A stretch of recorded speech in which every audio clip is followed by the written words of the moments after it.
Hello বন্ধুরা, welcome back to my channel সোনা Bonku lifestyle. তো আমার এই চ্যানেলে একটা নতুন ব্লগে তোমাদের সবাইকে অনেক স্বাগত। আশা করছি তোমরা সবাই ভালো আছো। আর আমি তোমাদের দুষ্টু মিষ্টি বৌদি চলে এসেছি।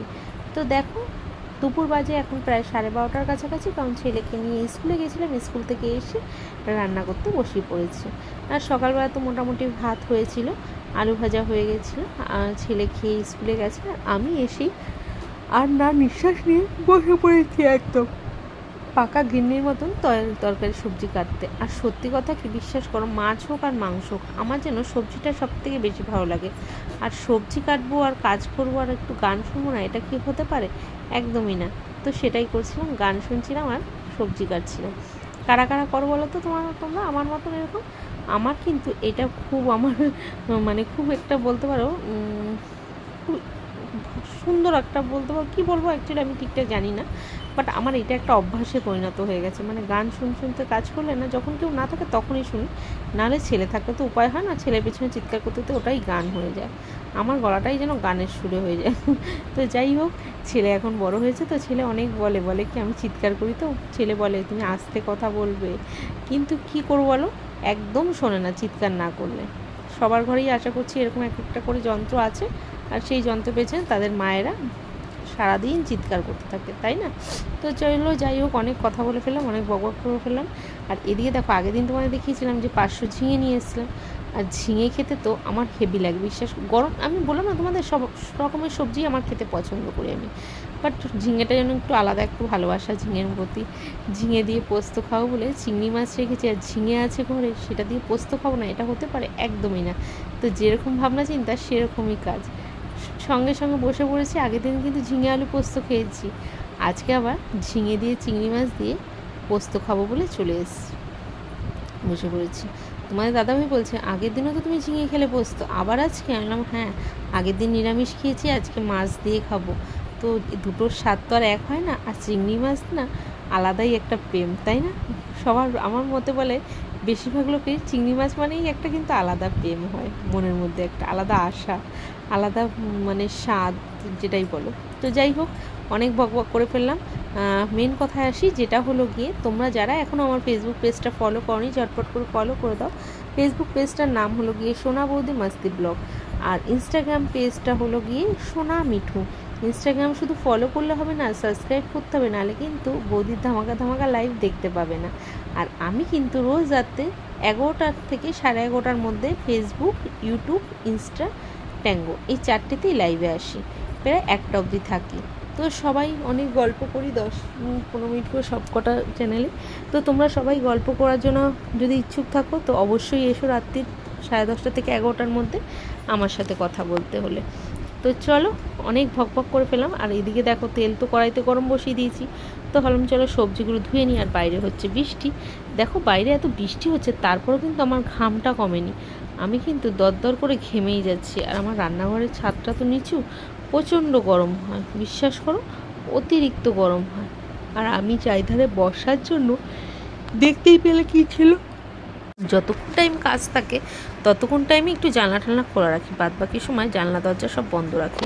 সত্যি কি বলতো, তোমার দাদাভাই যখন ছিল না, এই জিনিসগুলো আমাকে নিয়ে টেনশন করতে হতো না, আমি রিল্যাক্সে থাকতাম, কারণ জানতাম তোমার দাদাভাইয়ের অভ্যস্ত, এগুলো ছোটোবেলার থেকে ওরা দেখে কিংবা এগুলো সামলে, তো আমার ওই দিকটার জন্য ভয় ছিল না। কিন্তু একা তো থাকি, আমি এই জিনিসটাকে, পশু পাখিকে ভয় পাই না, মানুষকেও অত ভয় পাই না যতটা এই জিনিসকে ভয় পাই, বিশ্বাস করো, আমি প্রচণ্ড পরিমাণে ভয় পাই এই জিনিসকে। তো আর চারিধারে বর্ষা হচ্ছে, চারিধারে জঙ্গল হয়ে রয়েছে, বাড়ির চারিধারটা পরিষ্কার করে গেছে তোমার দাদাভাই, আবার জঙ্গল হয়ে গেছে, বর্ষা হচ্ছে না। তো যাই হোক, এদিকে দেখো ফাইনালি রান্না বান্নায় বসে পড়েছি। আর এদিকে কড়াইতে তেল দিয়ে দিয়েছি, চিংড়ি মাছ দিয়ে কুমড়ো দিয়ে ঝোল করব বলে বসিয়ে দিয়েছি। চিংড়ি মাছ দিয়ে কুমড়ো দিয়ে প্রথমে ভেবেছিলাম টক করব, তো ভাবলাম কি, তারপরে ভাবলাম যে না, ছেলে যদি পোস্ত না খেতে চায়, কারণ আগের দিন খেয়েছে, আবার যদি ও বিরক্ত করে, তার থেকে এক কাজ করি, ঝোল করে নিই, ও ভালো খাবে আর আমিও ভালো খাবো। আর আমার এখানে না তো বেশিরভাগ সবাই পেঁয়াজ দিয়ে তরকারি রান্না করে, তোমরাও কি পেঁয়াজ দিয়ে খাও? আমি না, বিশ্বাস করো, তোমরা হয়তো সত্যি না মিথ্যা আমি জানি না, আমি তোমাদের রান্না যে কটা দেখিয়েছি আশা করি দেখেছো তোমরা, আমি সহজে পেঁয়াজ ইউজ করি না।